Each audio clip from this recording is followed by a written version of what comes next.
Mohammed the Conqueror.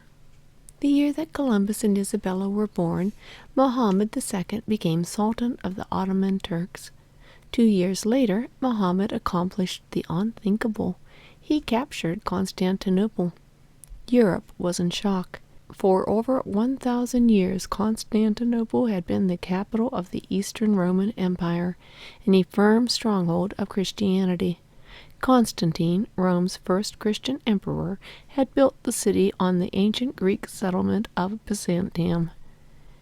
He had called it his New Rome. Throughout the Middle Ages, Constantinople had stood proud with impregnable walls, but times had changed.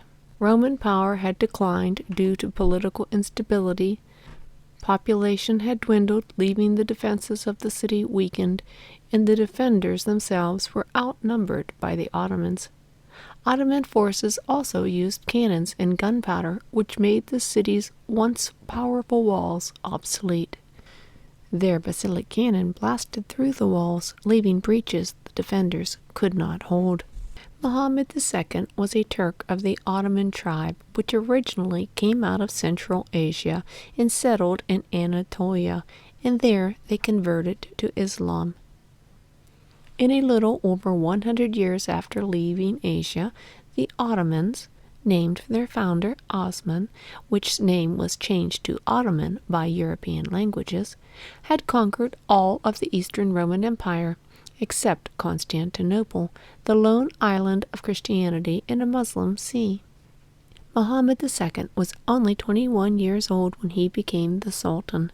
Full of purpose, he began at once to prepare for the grand attack on Constantinople. Gunsmiths were hired to cast for him the largest cannon yet made, which hurled stone balls weighing 600 pounds. He had a force of 160,000 men and a fleet of 150 ships ready to blockade the harbor. Inside the walls, the Emperor Constantine XI prepared to defend the city with what he had, but he had far too little. There were only about 5,000 soldiers, armed with lances, bows, and arrows, a meager supply of firearms that shot lead bullets the size of walnuts, and a few very small cannon. After the siege began on April 6, 1453, the emperor had no hope of being able to hold out long. Some relief came, however, after the blockade lasted 6 weeks. 4 warships from Genoa carrying supplies managed to slip through the Turkish fleet. The Sultan was enraged. He reinforced his blockade, and after consulting astrologers as to a lucky day, he planned to make the final attack on May 29th.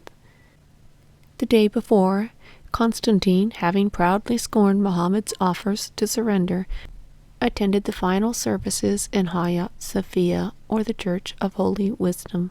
For 1,000 years, Hagia Sophia had been the most beautiful Christian church in the world. Now the emperor promised honor and glory in heaven to any who would die defending it. An hour or so after midnight came the first assault, followed by wave after wave of troops thrown against the walls. Huge wooden towers had been rolled up and murderous flaming oil poured down on the city. By dawn, the cannon had done the work. The walls were breached in several places. The Turks were fighting their way across the moat. The emperor galloped to the Roman gate, shed his cloak, and fought like a common soldier.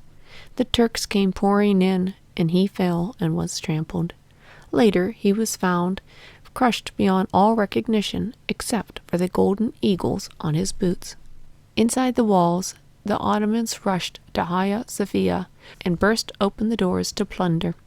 At high noon the Sultan himself arrived, gave one look about, and fiercely ordered an end to all the massacre and destruction.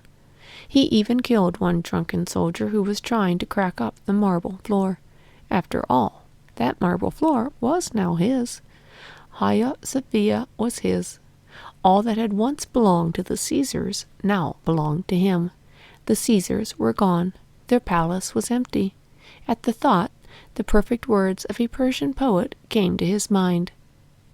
The spider's curtain hangs before the gate of Caesar's palace, and the owl stands sentinel on the towers. Muhammad II had captured the city, turned the Christian church of Hagia Sophia into a mosque, but he had no intention of prohibiting the Christian religion. In fact, having heard of a scholar, Georgios Kalarios, who was highly respected in the Christian community, he had him found and invested with the rank of patriarch, the highest order in the Greek Orthodox Church.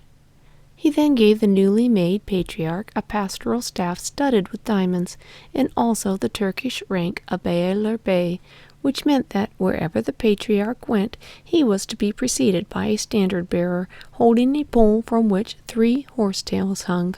Muhammad II also laid down the rule that a Christian subject was to be held equal to a Muslim.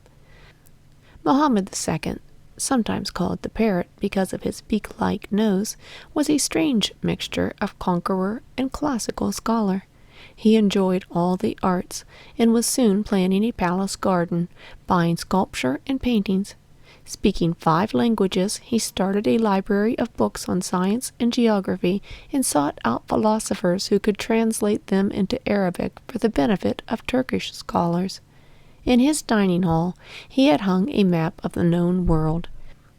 On it he could mark with complacence what an immense territory he and his Ottoman forebears had acquired. And yet it was not enough to satisfy him. Europe tempted Muhammad. Hungary lay on its western border. On the map his eyes traced the Danube River from the Black Sea to the city of Belgrade, the next city to besiege and conquer. 15 days of blockade should be enough to starve the inhabitants of Belgrade into surrender.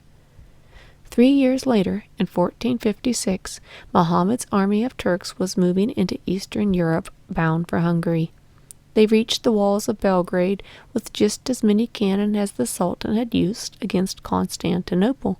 He might well have made good his boast to take the city in 15 days, had it not been for one man, a brave Hungarian hero by the name of Hunyadi, János Hunyadi, whose name lives on in Hungarian songs and poems. As the siege began, the citizens, preferring to die in battle if need be rather than starve, rushed from the city, led by the bold Hunyadi. They destroyed the Turkish fleet and defeated the enemy so badly that Muhammad II withdrew. For the time being, the invaders were held off, but Europe was uneasy.